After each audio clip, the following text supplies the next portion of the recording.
Millions of frontline workers keep our economy running and are provided with the latest technology to do their jobs. But digital adoption, especially by frontline workers, is really hard. This is Frontline Innovators. We explore how to overcome challenges and achieve success when we empower our essential workers. I'm Justin Lake. And I'm Gene Signorini. Together, we speak with experts who are leading the way and driving digital transformation to the front line. This podcast is sponsored by Skillful, on a mission to help frontline workers learn and use the technology needed to succeed in their jobs. I'm your host, Justin Lake, and really excited about today's episode. Today's guest has extensive experience with predictive maintenance and has several ProSci certifications, which we are going to explore a little bit today. He is currently the Enterprise Asset Management, Change Management, and Training Lead at Evergy. Please welcome Jason Herman. Hello, Jason. Yeah, hi. Good to meet you. Glad to be here. Thank you so much for joining today. As you know, we start every podcast with the same question, which is, what do you see being the biggest challenge facing the deskless workforce today?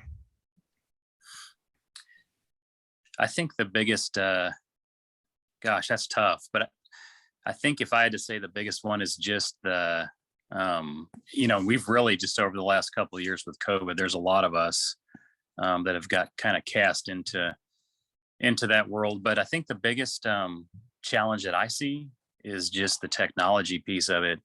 Many of us come from a culture and a background where, it's not digitized, right? Everything out there is not digital, it's paper, it's ingrained in people's heads and a lot of that stuff. And I think just that the technology and, learning the technology and I think that's the biggest challenge that I see. I mean, yeah. That's near and dear to our heart in my day job at Skillful, where we work on those exact challenges every day. So it's not surprising to hear, you talking about that. Tell me a little bit about, I want to come back to some of those topics. I know you've been involved in some projects that involve, putting technology out to the men and women on the front lines. But before we even get into those things, I'd like to just table that. I'd really like to give our audience an opportunity to get to know you a little bit about your background and kind of get some perspective on where you came from. So feel free to go back as far as you'd like to go and tell us how you ended up in the role that you're in today.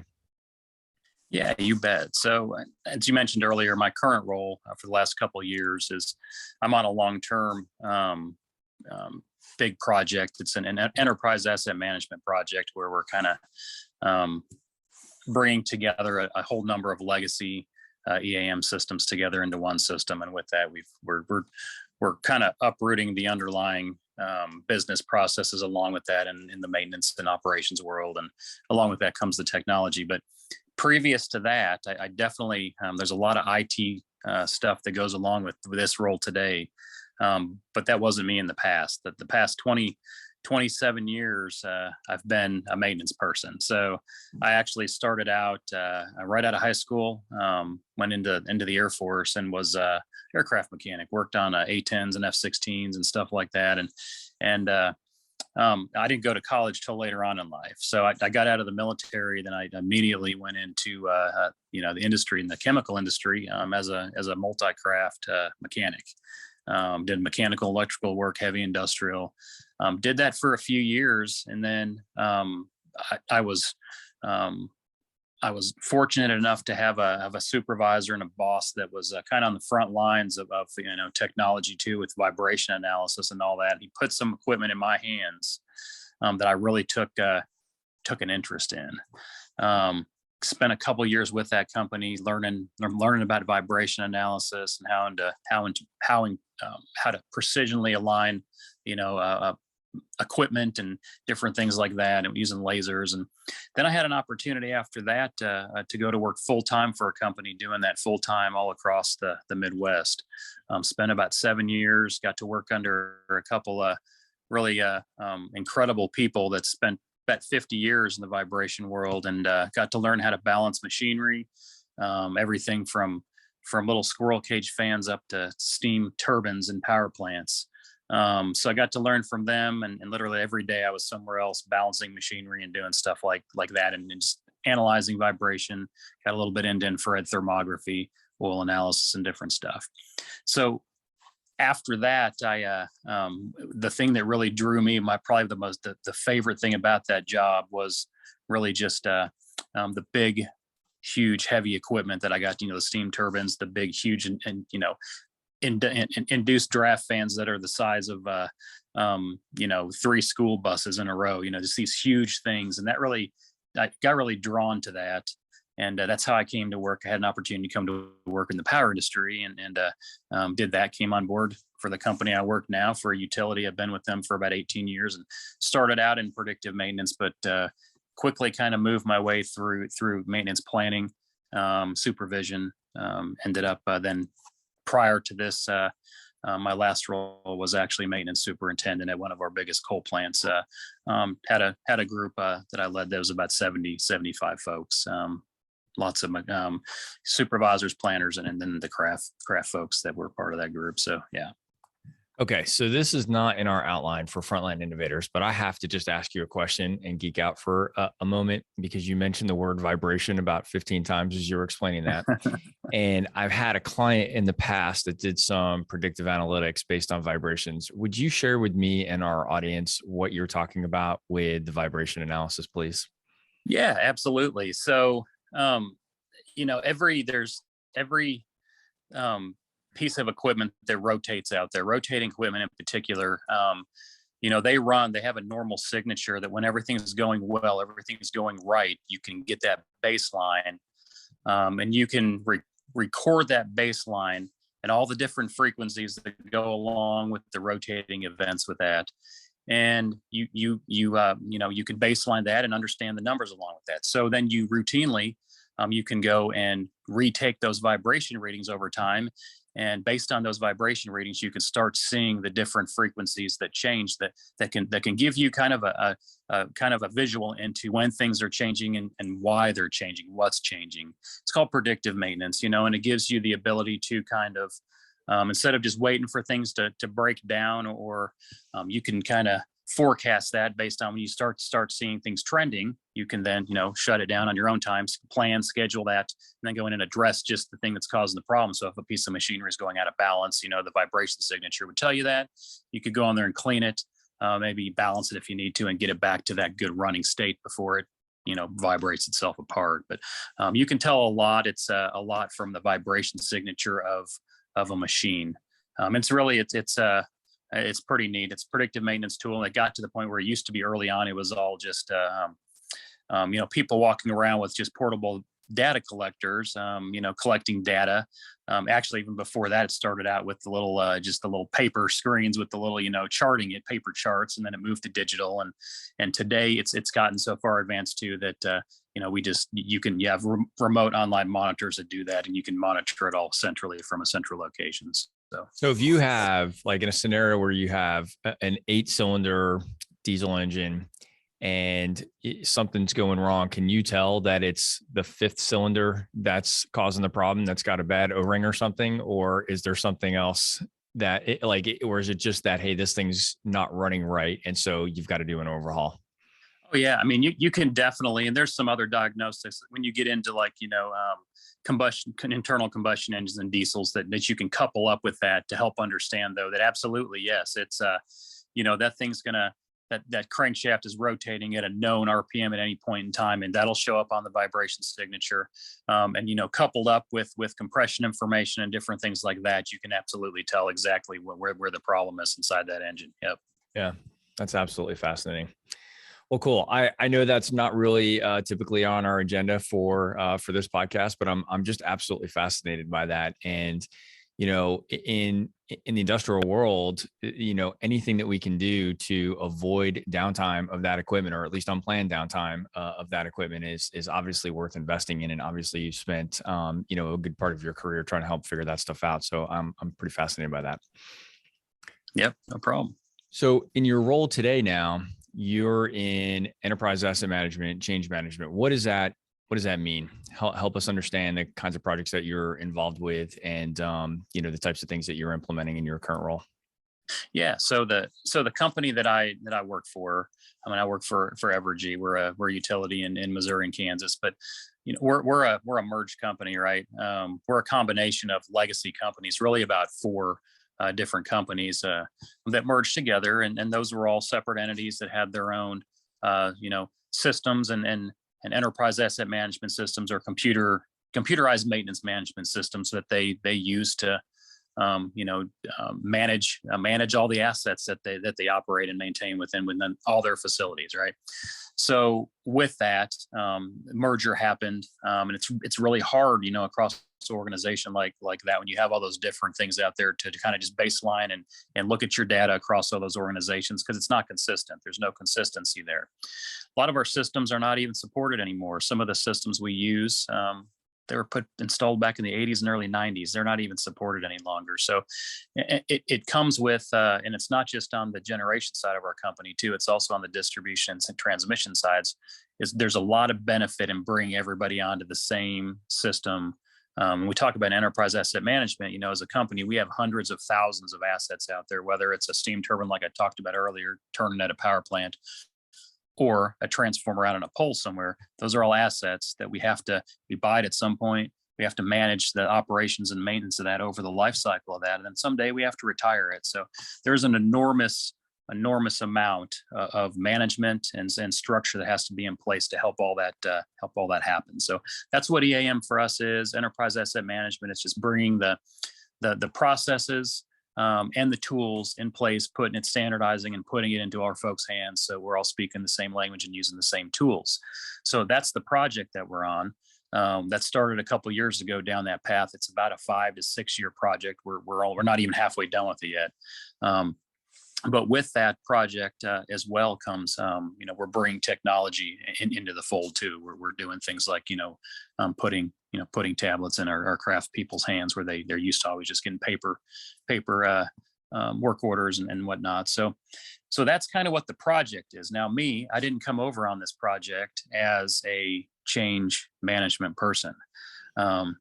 In fact, I thought I knew a little bit about change management, at leading departments before I came onto this project. But honestly, I really don't think I knew anything about change management before a couple of years ago. So I came on as a subject matter expert, an SME. I've had a lot of experience in the different roles throughout my career, and I worked on our old EAM systems, and that was just I was fortunate enough to get an offer to come over and be part of it. And when offered, I said, heck yeah, why not? So. But anyways, about 6 months in, they were looking for a change management and training lead for the whole project, and I had a little bit of interest in the training piece of that. I have a huge interest in just education and knowledge transfer and training people. That's something I love doing. So that was the piece of it, but the change management piece of it came with it. So I came on the project. We actually had our first rollout at our nuclear facility. Just a small piece of it. And we really didn't have much of a structured approach for change management. Got through it. Wouldn't say we got through it great, but we did realize is we had to have a structured approach for what was coming, because the rest of the project was about 20-fold of what we just did. So hired some folks, some consultants to come on board, some change management experts to work with me. I kind of followed them around and ran with them for a while, and then learned all I could from them.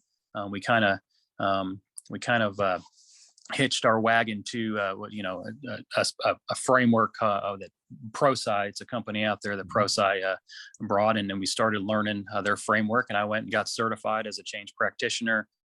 I ended up going through Train the Trainer for a couple different courses, and we went down that path. And actually today we're wrapping up. We actually part of our plan, because when you talk about change, I'm a change practitioner as part of this big project, but we can't do it all. I have a team of just a few people, but really every person has a part in the change, right? Everybody from our sponsors, our executives behind this project, clear down to that person, that end user that's being impacted by this change.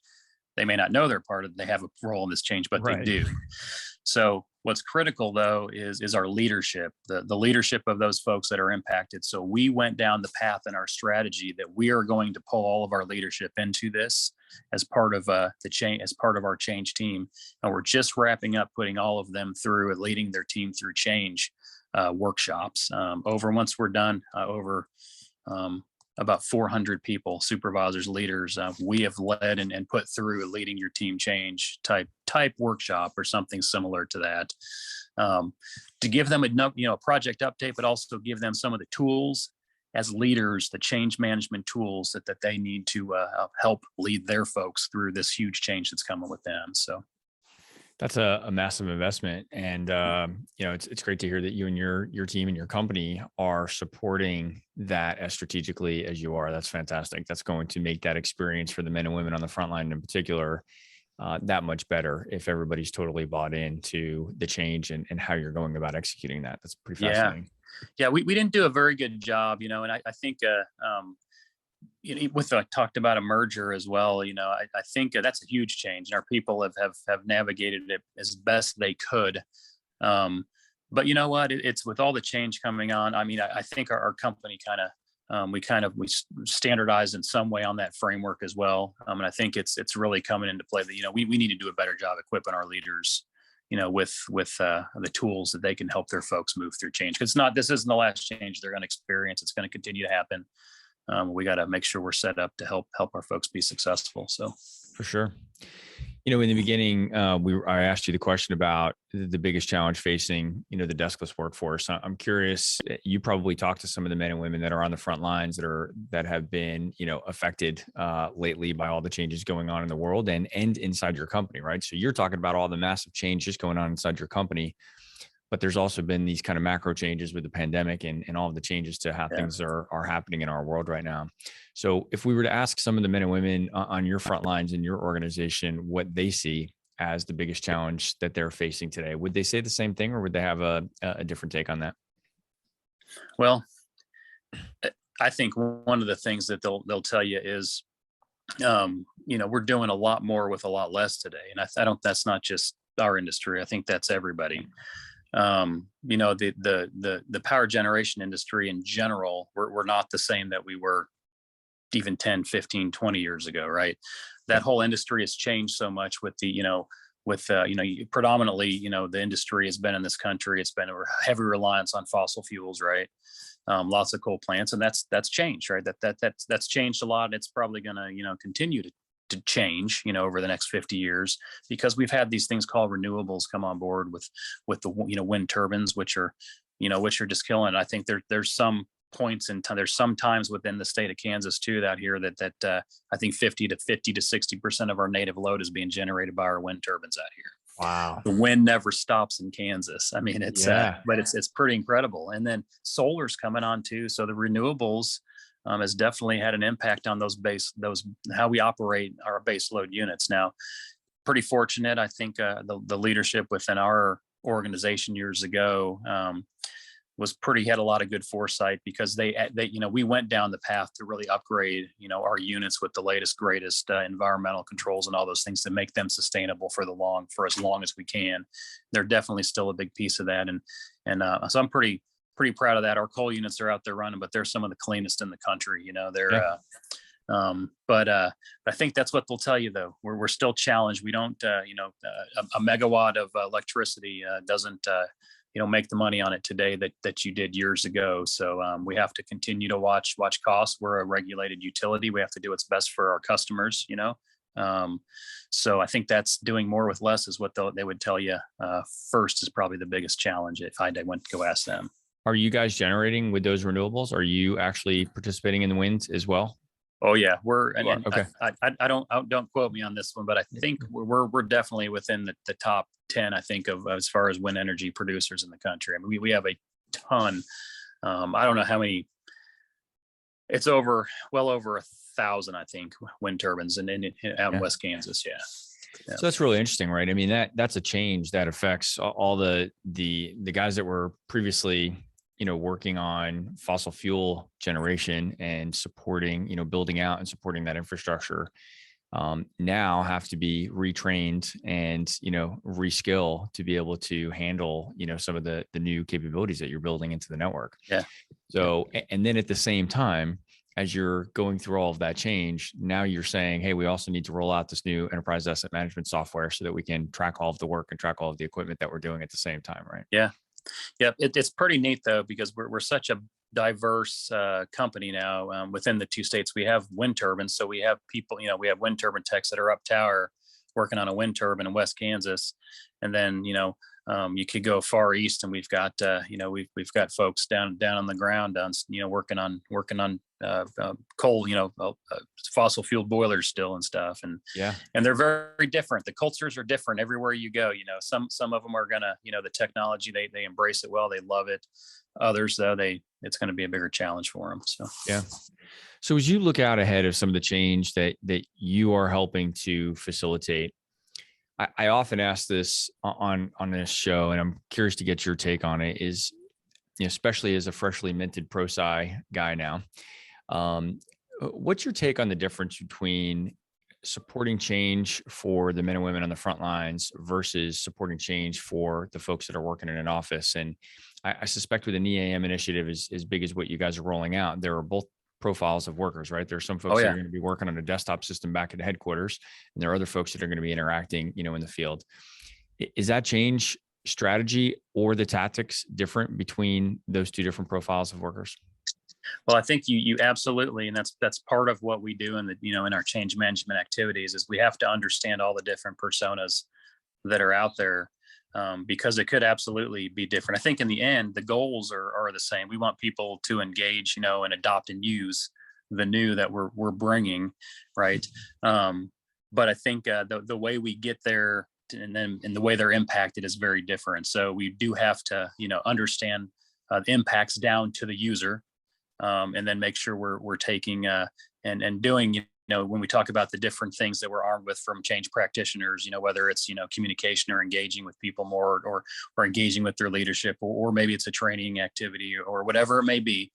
We have to really make sure we think about the unique role. And the differences, I think for some of those people that, it's all about what's in it for me, right? It's you have to get down to the level and be able to speak to somebody, not the corporate speak, not that mumbo, but get down to that point to where you can articulate to at end user how it's going to impact them in their role.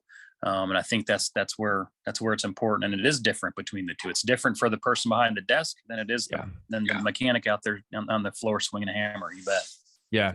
So one thing that's really interesting about your background is how recently you were in a completely different role, right? So when I look back and see you were superintendent of maintenance and had 70 maintenance employees, rolling up to you in that part of the organization, you were not part of a change team, at least in the formal sense at the time. Yeah. And that, if I'm looking at this right, that's only a couple of years ago, right? So I'm wondering if as you've been through this process of really absorbing, certainly ProSci's framework, but just this program overall, have you thought back to things that you did as a leader in the business prior and said, oh yeah, that's why that didn't work right? Or maybe on the positive side, like, oh yeah, that's probably why we had some success on that initiative. Have you thought back at all? Or are you just totally so focused on going forward that you haven't looked in the rearview mirror at all? No, I absolutely have thought back, and I still do. I think part of, and I'm going to put myself back, a couple of years when I didn't know as much about people change management. I may have thought I did, but I really didn't, because I had a lot of change going on too. Even with that group, that department, that 75, we had a lot of people that were retiring. I mean, I think within just the first 2 or 3 years there, I think we rehired about half of the shop, because literally we had people there that had been long-term, and I'm talking 35, 40 year employees that actually were there when they built the place. They were all retiring in droves. So I was doing a lot of hiring and bringing new people on, which was an exciting time, right? Because I get to bring new people in, but we had a ton of experience walking out the door. So there was a lot of change going on there too, that I'm telling you, I could have used the change tools that I have today then, because what you get so busy with, because while we're doing that, while we're trying to, kind of rebuild the department there too, we're trying to maintain and operate a power plant too, and you get caught up in the day to day so much. So I have, I still have that, I still am in contact with a lot of those folks, and even I'm friends with even some of the people that took my role over there too. I still engage them quite a bit, but I feel for them. And I know what they go through every day, and then trying to implement a huge change like this and trying to just throw it on them. I really want to help, them the best we can, set them up and be there to support them, and outfit them with tools and whatever they need, because I know that this isn't, our change isn't the only thing that they have going on. In fact, it's small comparison to what they're doing every day, but it's huge and it's going to be impactful. So I definitely do think back. But I think that's the biggest thing is, to me, is learning that there is a whole separate line of knowledge and skill out there when it comes to leading people through a change, as opposed to just trying to manage the changes that are coming around. If you don't have a framework and you don't have something to help you, some knowledge there, it's more challenging, and it's not as effective. So yeah. Now flipping that around and looking forward at the initiatives that you're working on now, I imagine that your background impacts how you are thinking about this change and probably providing some perspective to the rest of this change team. Share with me maybe some examples of something that I can see a scenario where maybe some things would be very obvious to you that would be good ideas or not good ideas, right, on this new initiative based on your previous experience. And I just wonder if you've had an opportunity to share that with the rest of the team, to say, like, guys, that's a really bad idea. I've been out in the facility and we really shouldn't do it that way. Have there been any of those stories? Well, I think, one of the nice things that, we do, and when we kind of restarted our change with the second wave of the process, our change strategy, we went out initially, and we actually went to the sponsors of our project. When you talk about sponsors on a project, they're pretty high level. We have some pretty high level executives that have to be behind this, and we went out and actually, talked to them. We went and did a session with those folks, and talked about to them, gave them some of the change management tools to help them understand, as a sponsor, here's why it's so important that you're active and visible, within this project, and that you have a coalition that you build with your peers and with your the leadership that works directly for you, and just communicate to our frontline folks. And so we went around and we did interviews with all of them too, and we learned things along the way, as we moved down the chain of leadership and interviewed people to. We learned things that we brought back to those sponsors as well, and just to kind of help them understand what the pulse is, right? And so we did learn things, but I think I started out this project in a different role as an SME that was involved in those workshops and the development and all that stuff, as a technical from a technical standpoint. But after I moved off that, I don't have the opportunity to sit in that line on the technical side anymore. I'm focused on our people and then our end users, right? That's where my focus is. So I think I think and that's where we're at today, is getting out there and hearing things from those end users, understanding as we're presenting those change impacts to them, and just making sure we're bringing that information back to the project team and to our leaders too, to make sure they understand this is what's going to impact our folks, and this is what they think today. We got to make sure we articulate that well, and if it is truly going to be a problem, we need to work through that with them. I usually, you're in a different spot because you are looking out forward on this initiative, right? You still have several years ahead of you on this overall program. But I often like to explore on the show if there have been any mistakes or just lessons learned on previous projects and previous initiatives that might, affect your behavior and how you lead change going forward. It may be a little bit premature in this case, but are there any examples of things that come to mind where you've already learned some things in this journey that are affecting how you're handling things going forward? Yeah, definitely. And I think it goes back to the fact that we started out, we didn't really have a good, when it comes to change management, we didn't have a good strategy in place at the start with our first rollout. Part of it is because we went in it so fast, we didn't have time really to had, the milestones and the timeline involved with that were just crazy. But anyway, we got it. We got the first wave of the project rolled out and the system rolled out. But I think, to me, what I've learned too is we have to take the time to get out and get feedback and engage and pull people, those end users in, as many as we can, to really get things out in front of them and kind of show them and get their feedback. We have a pretty large power user group now with this. This project that I'm currently on impacts, I don't know, 2,500 people or so. We've got a pretty large power user group that we engage with weekly now, that they're end users that are in the seats out there today. But there's about 160 of them that we meet with every Wednesday. Wow. And when we do familiarization with them, when we show them, different pieces of the process and the tools and different things, we get their feedback.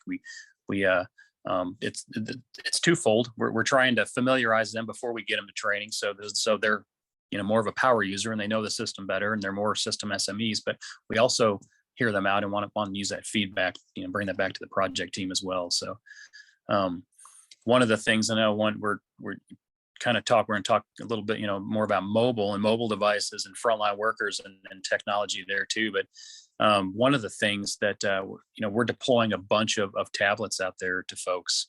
And one of the things we decided, to do, and this is based on just feedback from others in industry on rollouts that didn't go quite as well, is we decided to take a step back before we, put in big orders for, a couple thousand tablets to do some pilots with those end users and get out there, put the different options in people's hands. Everybody likes their iPads, or everybody likes their Windows devices and all that stuff like that. And we got out there and did some pilots with end users and got feedback from them, put it in their hands with the different accessories, the different size tablets and all that, and got good feedback from them before we put orders in. So that's an example, of one of the things that we did. We certainly didn't want to buy all those things and then find out that for some reason a certain group didn't want to use them because they were too big, or they couldn't use them because they were too big, Yeah. What's an example of something that you guys learned? Were you close enough to that piece of the project to know maybe some lessons learned from the feedback from the men and women in the field? Yeah, I didn't. So that was part of, I wasn't actually out on the road with them when they did that. We did it actually pretty quick there at the end of the year last year. But I think one of the, that piece of it is just, you wouldn't think, and from us sitting back, I like a certain size tablet. I like the bigger one that I can see better. But we have groups like, there's operations folks out there, for instance, that causes real problems for them. The size, it's got to be a smaller size because of multiple different reasons, right? The way they have to, or they like the ability of, being able to stick it in their back pocket or something like that. And that stuff, if you want people to use it, to the way that we need them to use it, it's got to be right. And it's different, right? Our maintenance crafts were just the opposite. They like the bigger ones, Right. So, yeah. I love this example. I mean, this comes up a lot, probably in part because I bring it up all the time. But to me, that what you just described, it just, I think is so important in the process of, before we even talk about training, before we even talk about change management. Actually, maybe that's really a part of change management, but it's if we're engaging those folks from the start and really getting their feedback, and for the project team who's probably never spent a day in the life doing that role, to go out and solicit that feedback from them and learn about, like you just said, one subgroup wanted a smaller device that they can fit in their pocket. Another group who's maybe looking at schematics and things like that wants as much screen real estate as they can get. Right. And so one size isn't going to fit all, and it doesn't fit all in our consumer lives. Why would it make sense to do that, in an enterprise environment at the same time? Right. So I think that's such a great element of any successful project, is getting that feedback, so that when things do start getting distributed and we're actually going into a production state, they feel like they had some ownership and the solution's more likely to match up with what they were hoping to see. Yep, absolutely. We're doing another thing right now too. We're trying to, because again, we're an organization of merged companies, right? So with that comes different, the business processes and that came with those. Even though we're about 4 or 5 years into a new company, those things still exist out there as we're trying to align. And another area that I'm pretty passionate about is maintenance and reliability in general. And from an organization, we're trying to standardize with this project, roll out new maintenance and reliability best practices that everybody can kind of hang their hat on. And we're kind of, from a performance measurement standpoint, we're measuring the same things and different, same metrics and KPIs across the board. But same way with that. One of the things that, if you want people to own that, they have to have a piece in building it, right? If you want them to truly own it, you got to give them a piece of that. So one of the things we're working on right now is trying to put together kind of some facilitated discussions with all of our different facilities, their leadership, to bring together maintenance and reliability, to kind of immerse them in that, and then help, with their feedback, help build together collectively, the standards that we're going to roll out with that too. So, yeah, that's really exciting, man. I'm excited for you guys in this project. So what's the contribution that you've made? And I'm going to ask this question across your entire career, but it sounds like there's some things that are very fresh on your mind, but the contribution that you've made that you're most proud of.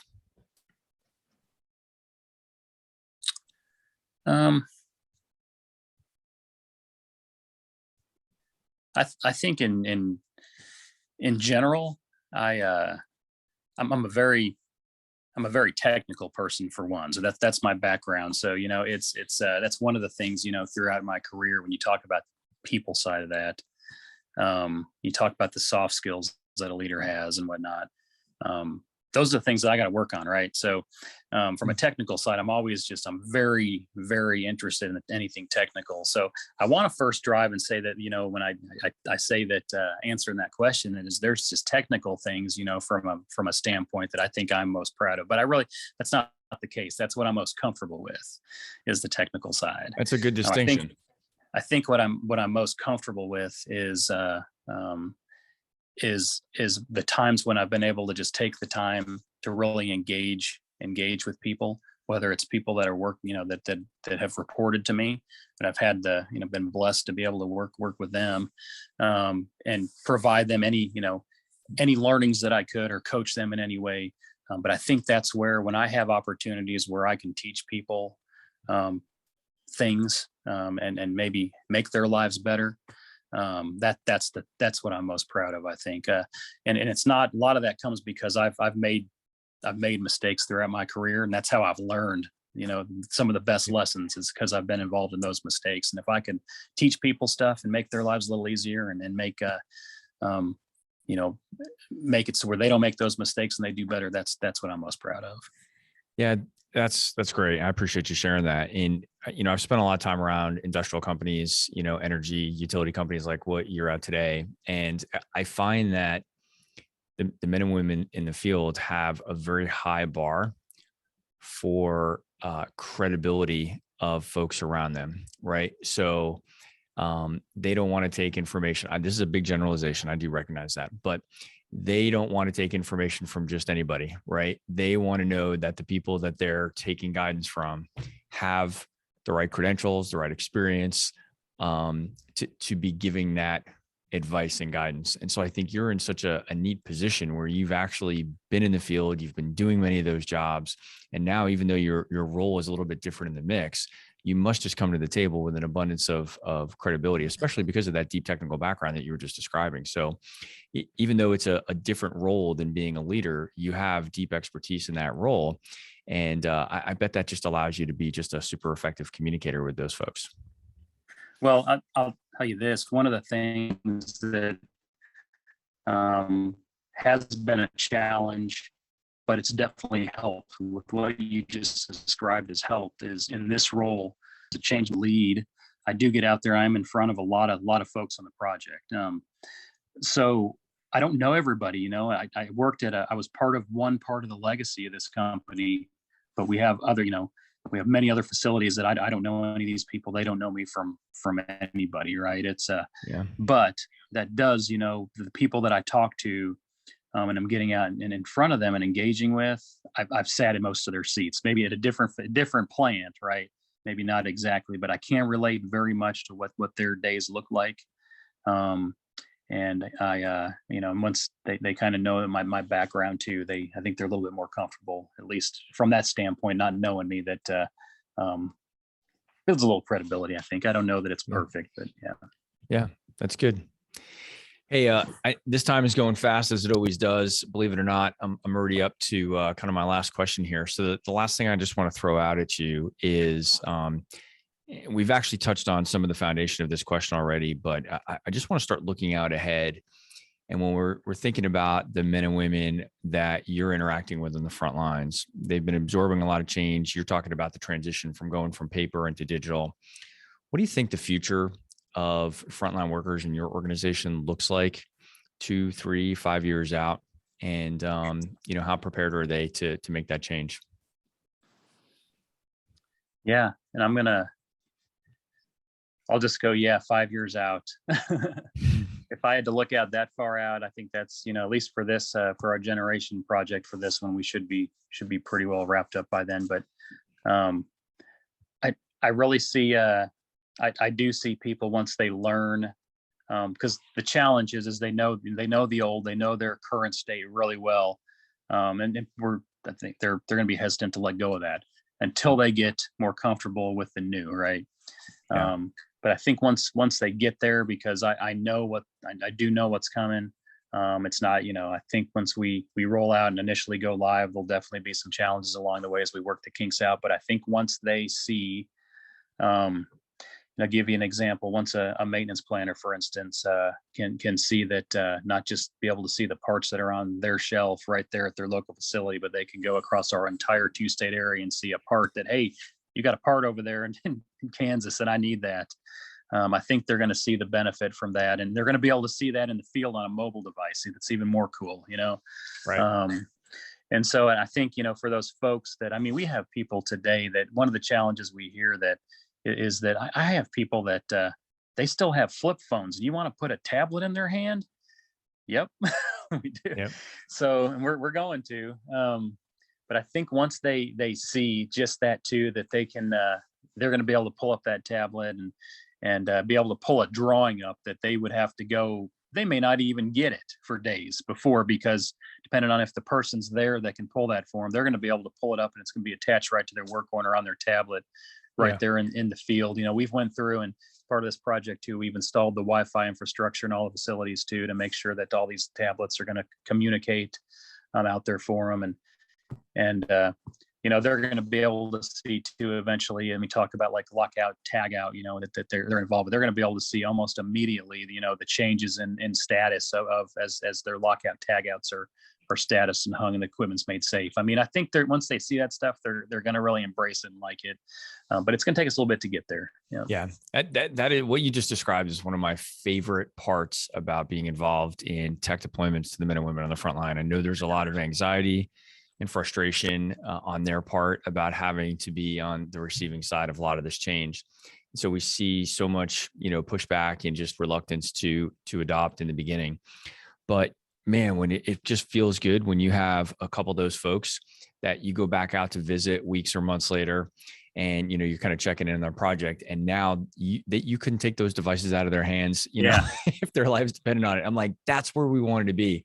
And so sometimes it just takes, it's a little bit of a hill to get over on, on the initial side. But once they do get over that initial hesitation and anxiety, and they're embracing it and they're really using it, and to see how deeply ingrained it becomes as part of their day. For me, that is just super rewarding. And so it sounds like you guys are well on your way to achieving that outcome. Yeah, I think if in 5 years from now, what I really hope to see is if you take that tablet away from somebody, that device away from them, they won't know what to do. It's so ingrained in what they do every day, and the efficiencies that are gained with it, and the value that it'll bring to them in their job. I think it'll be pretty cool. Yeah. Right now they say, well, how am I supposed to do my job and use this tablet? Right. And then what we hope to get to is in a year from now, when they're using the tablet and you try to take away, and they would say, well, how am I supposed to do my job without this tablet? Right. Right. Yeah. So that transition is why you're there. And it sounds like you guys are well on your way to making that successful. So I appreciate you sharing some of those stories and sharing your background. As I said at the top of the conversation, this is going to go super fast. I knew you were going to have some great stories, just, based on the things that I knew you were involved with. So thank you very much for sharing those and your wisdom and experience that led us to here. So thank you for taking the time today. Absolutely. Glad to be here, and yeah, it's glad to talk with you. I'm pretty passionate about talking about some of this stuff. So it's been good. It's good. It's something that I've seen is kind of a common theme with folks that are involved in change management. They are advocates for, for change, period, for having a change strategy. And they often demonstrate a lot of empathy for the men and women that are affected by the change projects that they're working on. So you certainly resemble that and reflect that, I should say. And so I really appreciate you sharing those stories. You bet. Okay, well, we need to wrap it up. For our audience, I hope you found this conversation as enjoyable as I have. And, we're asking everybody to please take just a minute, share and rate the podcast. I always joke that, like on the YouTube shows that you watch, they tell you that you're supposed to smash the like button. I'm not even sure if there is a like button in the podcast tools, but you can certainly give a rating, and those ratings really help ensure that it gets promoted to other professionals like you that are innovating on the front lines. This podcast is sponsored by Skillful, the mobile digital adoption platform for deskless and frontline workers. Visit the website at skillful.com. Don't forget there's a Y in that. It's SKYLLFUL.com. And we're always looking for more guests for the show. So if you or someone you know is out there innovating on the front lines, we'd love to hear about it. Please reach out to me on LinkedIn and share your story or make an introduction to somebody else. And we'll see if we can get them lined up for the show. Thanks again for the time today, Jason. And we'll see you soon.